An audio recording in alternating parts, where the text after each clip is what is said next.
All right. Welcome. Good morning.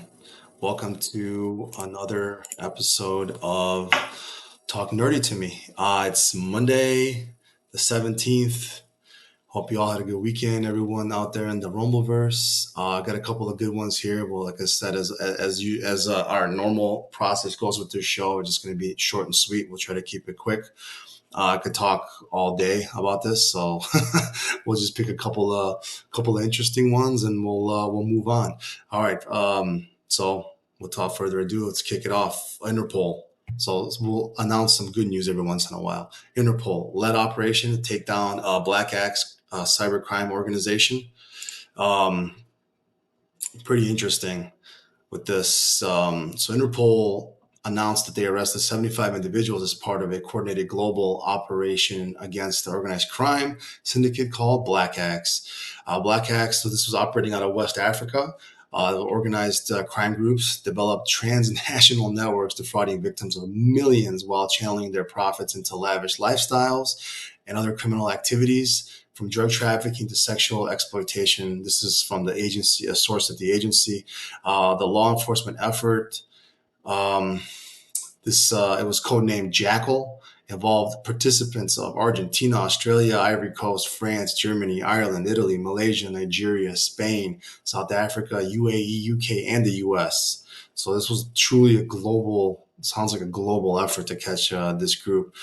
Two of the alleged online scammers who were arrested late last month in South Africa are believed to have orchestrated a variety of fraudulent schemes. So these netted them around $1.8 million from victims. The probe further led to 49 property searches, resulting in the seizure of 12,000 SIM cards and other luxury assets, including residential property, three cars, tens of thousands in cash.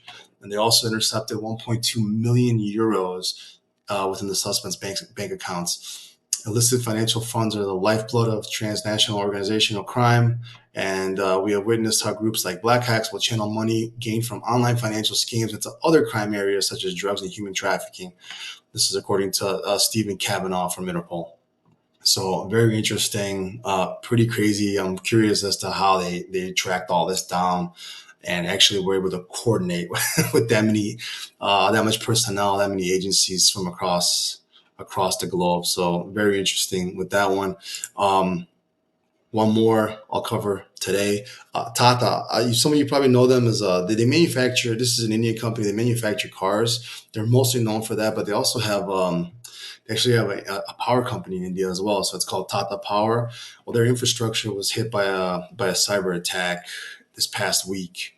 Um, Indian energy company Tata. Let's see what we got here. Power company Limited, India's largest integrated power company, on Friday. They confirmed that this was a targeted attack by a cyber attack. The infrastructure on the IT that was impacted was some of their systems. This is coming from the company. This is with the filing of the National Stock Exchange of India. I further said it had taken steps to retrieve and restore the affected machines, adding it put in place security guard layers for customer facing portals to prevent unauthorized access. The Mumbai based electrical company, part of Tata Group, the conglomerate. That's where I know them from for with the cars. Did not disclose any further details on the nature of the attack when it took place. They said they had a cybersecurity firm.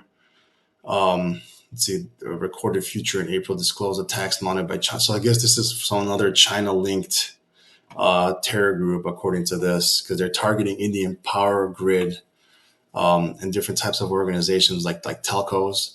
The network intrusions were said to have been aimed at least seven Indian state load dispatch centers responsible for carrying out real time operations for grid control and electricity dispatch within these respective states.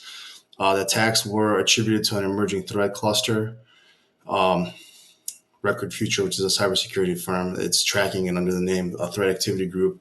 So Tag 38 is how they're tracking it. The company further assessed that the targeting is intended to facilitate information gathering related to critical infrastructure assets or is likely precursor of future activities. Um, Obviously, China refuted the allegation, stating that many of U.S. allies or countries with which it cooperates on cybersecurity are also victims of U.S. cyber attacks. I've seen a lot of these. I only covered these two, but there's a lot of different things that came out over the past few weeks. I mean, this is an ongoing thing. We're seeing a lot of activity come from China, or at least a lot of blame going to China. I'm not. I mean, I'm not. I wouldn't be surprised if it is true.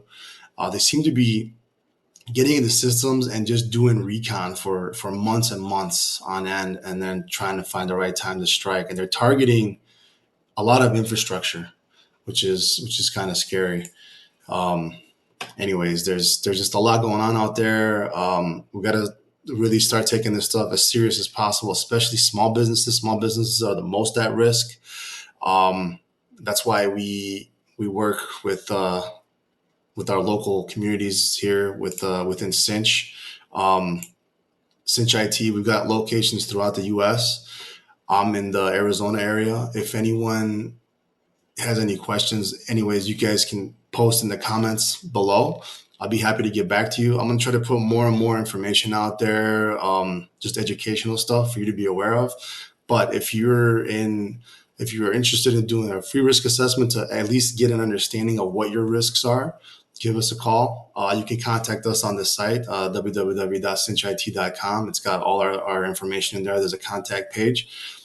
Any of those locations that are near you, we can actually send out our techs to your site and do a free risk assessment for you and give you some info on what risks you're facing and some recommendations on how to improve your security posture.